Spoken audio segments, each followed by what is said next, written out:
নমস্কার, তাপসী রান্নাঘরে সকলকে স্বাগত। শুরু করছি নতুন একটা দিনে নতুন একটা রেসিপি। আজ আমি আপনাদের সঙ্গে শেয়ার করব পুরোনো দিনের মা ঠাকুমাদের হাতের একটা হেলদি রেসিপি। একদম সামান্য তেল মশলাই এই রেসিপিটি তৈরি করে নেওয়া যাবে। এই তীব্র গরমে প্রত্যেক দিন তেল মশলাদায়ক খাবার না খেয়ে এরকম হেলদি রেসিপি করে খাওয়া আমাদের শরীরের জন্য ভীষণ ভালো। তাহলে এই হেলদি রেসিপিটি কি করে আমি বানালাম সেটাই আপনাদের সঙ্গে শেয়ার করব। চলুন বন্ধুরা, আর দেরি না করে রেসিপিটি শুরু করা যাক। দেখুন, আজকের রেসিপির জন্য আমার কিন্তু মটর ডালও লাগবে। আমি এখানে 100 গ্রাম মটর ডাল ভিজিয়ে রেখেছি 4 থেকে 5 ঘন্টা। ভালো করে ধুয়েও নিয়েছি, দেখেছেন? জলটা দেখলেই বুঝতে পারবেন। এই ডালটা এবার আমি পেস্ট করে নেব। এখানে আমি একটা মিক্সিং বোল নিয়েছি, ডালটা দিয়ে দিচ্ছি। আজকে যে রেসিপিটা করব, এই রেসিপিটা পুরোনো দিনের, বলতে গেলে হারিয়ে যাওয়া রান্না। কিন্তু পুরোনো রান্না তো কখনো হারিয়ে যায় না, তাই না বলুন বন্ধুরা? এই রেসিপিগুলো যখন আমরা ছোট ছিলাম, মা ঠাকুমারা করে খাওয়াতো বা ঠাকুমা দিদারা করে খাওয়াতো, সাধারণভাবে রেসিপিটা তৈরি করতো, কিন্তু খেতে হতো অমৃতর মতো। অসাধারণ রেসিপি বা টেস্ট। দিয়ে দিচ্ছি 2 কাঁচা লঙ্কা। এটা আপনাদের পছন্দ না হলে নাও দিতে পারেন। দিয়ে দিচ্ছি সামান্য একটু নুন, দিচ্ছি সামান্য একটু চিনি। চিনি দিলে এই যে আমি এটা বড়া ভাজবো, খেতে ভালো লাগবে। চিনিটা আপনারা পছন্দ করলে অবশ্যই ব্যবহার করবেন, আর পছন্দ না করলে সেটাকে স্কিপ করতে পারেন। এবার আমি একটা পেস্ট করে নেব, তবে একদম মিহি পেস্ট করব না, একটু দরদরা বা একটু দানা দানা রেখে পেস্টটা তৈরি করে নেব। দেখুন, ডালটা আমি বেটে নিয়েছি। এবার এটা আমি একটা বলে নিয়ে নিচ্ছি। আমি মিক্সিং মেশিনে করে নিয়েছি, আপনারা চাইলে কিন্তু শিলেও বেটে নিতে পারেন, সেক্ষেত্রেও মিহি পেস্ট করার দরকার নেই। এবার দিয়ে দিচ্ছি সামান্য একটু হলুদ। এবার আমি এটা হাত দিয়েই মাখিয়ে নিচ্ছি, একটু ঘুরিয়ে ঘুরিয়ে মাখিয়ে নেব, তাহলে বেশ ফেটানো হবে। সেক্ষেত্রে কিন্তু বড়াগুলো বেশ নরম ও ফুলকো ফুলকো হবে। এই রেসিপিগুলো আমাদের দিদা ঠাকুমারা আমাদের করে খাওয়াতো। কত সিম্পল ভাবে রান্নাগুলো করে খাওয়াতো, আর স্বাদ হতো অমৃতর মতো। আর আমরা কত ভালো খেতাম।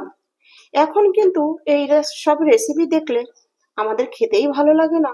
ইস, সাদা মাটা রেসিপি দেখলেই যেন নাক সিটকই। একটু লাল লাল কালার হবে, পেঁয়াজ রসুন দিয়ে তেল মশলা রান্না হবে, তবেই না মজা খেতে।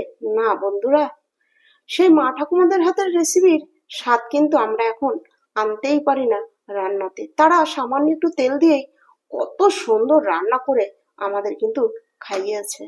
তো পুরোনো দিনের রান্না হলেও রান্না কিন্তু কোনোদিনই পুরোনো হয় না, তার স্বাদও হারিয়ে যায় না। দেখুন, আপনাদের সঙ্গে কথা বলতে বলতেই আমি ডালটা ফেটিয়ে নিয়েছি। এবার এটা সাইডে রেখে দিচ্ছি। দেখুন, আমি সামান্য একটু কালো জিরে দিয়ে দিয়েছি, এটা দিয়ে একটু মিশিয়ে নিচ্ছি। এই কালো জিরেটা দিলে বড়াটা যখন মুখে পড়বে তখন কিন্তু খেতে ভীষণ ভালো লাগবে। কড়াইতে দিয়ে দিয়েছি বেশ কিছুটা সর্ষের তেল।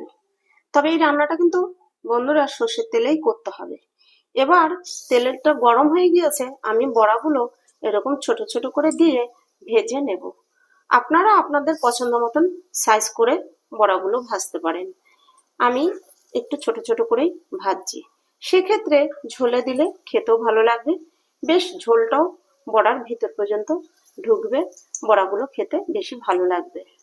বড়াগুলোর এক পিঠ দেখুন হালকা হয়ে গেছে, আমি এবার একবার নেড়ে দিচ্ছি। দেওয়ার পরে নিচের পিঠটা একটু হতে দিতে হবে, তারপরে কিন্তু বড়াগুলো উল্টে দিতে হবে, তা নাহলে বড়াগুলো ভেঙে যাবে। বড়াগুলো এরকম লাল ও মুচমুচে করে ভেজে নিতে হবে। একইভাবে আমি সব বড়াগুলো ভেজে নেব। এবার তেল ঝরিয়ে তুলে নেব। দেখুন, বড়া ভেজে যে তেলটা আছে এই তেলের মধ্যেই আমি দিয়ে দিচ্ছি 1 চা চামচ কালো জিরে ফোড়ন। ফোড়নটা দিয়ে আমি কয়েক সেকেন্ড নেড়ে নিচ্ছি। ফোড়ন হয়ে গেছে, দিয়ে দিচ্ছি কেটে ধুয়ে রাখা ঝিঙে। এবার দেখুন, সব ঝিঙেগুলো দিয়ে ফোড়নের সঙ্গে আমি মিশিয়ে নিচ্ছি।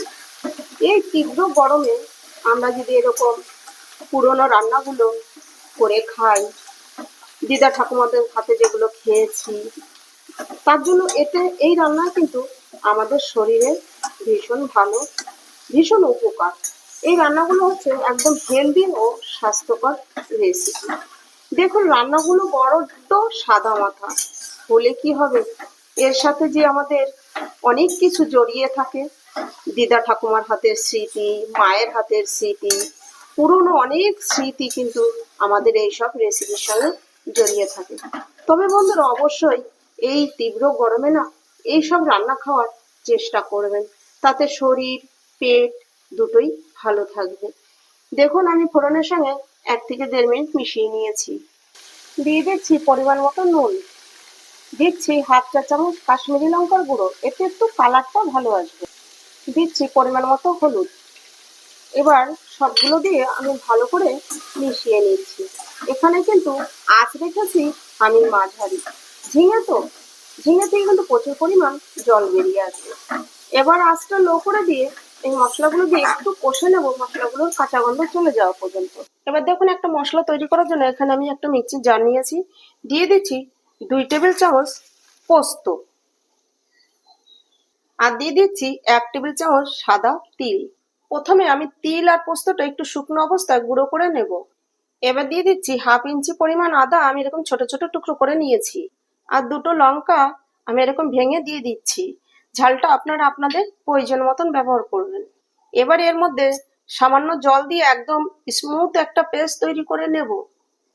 দেখুন মশলাগুলো দিয়ে আমি 2 মিনিট কষে নিয়েছি বা ভেজে নিয়েছি, দেখুন কতটা জল বেরিয়ে এসছে। এবার আমি ঢাকা দিয়ে আরো 2 মিনিট রান্না করব। এবার ঢাকাটা তুলে দিচ্ছি 2 মিনিট বাদে। এবার এই যে যে মশলাটা করে নিলাম, তিল পোস্ত আদা কাঁচা লঙ্কা যে বেটে নিয়েছি এটা দিয়ে দিচ্ছি। আমি এখানে তিল আর পোস্ত মিলিয়ে ব্যবহার করছি, আপনারা চাইলে শুধু তিল বা শুধু পোস্ত দিয়েও রেসিপিটি তৈরি করতে পারেন। আর আমি এখানে 500 ঝিঙে দিয়ে রেসিপিটি করছি, আপনাদের বাড়ির সদস্য অনুযায়ী আপনারা ঝিঙেটা বাড়িয়েও নিতে পারেন, কারণ 500 ঝিঙের নিচে কিছুই রান্না হবে না। ঝিঙে রান্নার সময় অনেক কমে যায়, তার জন্য মিনিমাম 500 ঝিঙে লাগবে। তারপরে আপনাদের বাড়ির সদস্য হিসাবে আপনারা ঝিঙেটা বাড়িয়েও নিতে পারেন। তিল আর পোস্ত বাটা দিয়ে আমি আরো 2 মিনিট কষে নেব। তিল পোস্ত আর কাঁচা লঙ্কা আর আদার কাঁচা গন্ধটা যেন চলে যায়। 2 মিনিট কষে নিয়ে তারপরে আবার দেখে নেব যে কাঁচা গন্ধটা গিয়েছে কি যায়নি। সবকিছু দিয়ে ভালো করে আমি আরো 2 মিনিট কষে নিয়েছি। এবার দিয়ে দিচ্ছি ভেজে রাখা বড়া। এবার দিয়ে দিচ্ছি অল্প করে চিড়ে নেওয়া 4টে কাঁচা লঙ্কা দিয়ে এবার ভালো করে একটু মিশিয়ে নিচ্ছি। ভালো করে মিশিয়ে নিয়েছি, এবার দিয়ে দেবো আমি সামান্য জল। এবার আমি জল দিয়ে ভালো করে একটু মিশিয়ে নিচ্ছি। এখানে জলটা বুঝে ব্যবহার করতে হবে, যেহেতু ঝিঙের থেকে কিন্তু প্রচুর জল বেরিয়ে আসে, আর বড়াগুলোর মধ্যে যাতে ঝোলটা ঢোকে সেই পরিমাণ জলটা দিলেই হয়ে যাবে। এবার আমি মিশিয়ে নিয়েছি, এবার আমি ঢাকা দিয়ে আঁচ মাঝারি রেখে 3 মিনিট রান্না করে নেব। 3 মিনিট রান্না করে নিয়েছি, এবার ঢাকনাটা আমি তুলে নিচ্ছি। দিয়ে দিচ্ছি হাফ চা চামচ চিনি, চিনিটা দিয়ে আমি মিশিয়ে নিচ্ছি। এই রান্নাগুলো কিন্তু একটু মিষ্টি মিষ্টি খেতে ভালো লাগে। এই রান্নাটা গরম গরম ভাতের সঙ্গে বা রুটির সঙ্গেও কিন্তু পরিবেশন করতে পারেন। গরম গরম ভাতের সঙ্গে তো বেশ জমে যাবে। দেখুন তাহলে পুরোনো দিনের রান্না, মা ঠাকুমা দিদার হাতের সেই রেসিপি দেখেই কিন্তু মনে হচ্ছে যে টেস্ট হবে অসাধারণ। চিনি দিয়ে আমি মিশিয়ে নিয়েছি। এবার উপর থেকে একটু কাঁচা সর্ষের তেল ছড়িয়ে দিচ্ছি 1 টেবিল চামচের মতো, দিয়ে ভালো করে মিশিয়ে নেব। সর্ষের তেল দিয়ে ভালো করে মিশিয়ে নিয়েছি, এবার ঢাকা দিয়ে গ্যাস অফ করে রেখে দেবো 5 মিনিটের জন্য স্ট্যান্ডিং টাইমে। 5 মিনিট পর ঢাকা তুলে নিচ্ছি। এবার একবার দেখিয়ে দিচ্ছি, দেখুন এই রান্নাটা কিন্তু এরকম মাখা মাখা খেতেই বেশি ভালো লাগে। তাহলে আশা করছি আমার এই রেসিপিটি আপনাদের কাছে ভালো লাগবে। রেসিপিটি ভালো লাগলে অবশ্যই একটা লাইক ও কমেন্ট করবেন, খুব ভালো লাগলে বন্ধুদের সঙ্গে শেয়ার করবেন। আর আমার নতুন বন্ধুদের কাছে একান্ত অনুরোধ, আমার চ্যানেলটি সাবস্ক্রাইব করে আমার পাশে থাকবেন। পাশে থাকা বেল আইকনটি প্রেস করে নোটিফিকেশনটি অন রাখবেন। যখনই আমি এরকম নিত্য নতুন ভিডিও আপলোড করব পৌঁছে যাবে সবার আগে আপনাদের কাছে। আজ ভিডিওটি এখানেই শেষ করছি, ফিরে আসবো নতুন একটা দিনে নতুন একটা রেসিপি নিয়ে। অবশ্যই এই রেসিপিটি একবার ট্রাই করবেন। আমি তাপসী, আপনারা দেখছিলেন তাপসী রান্নাঘর।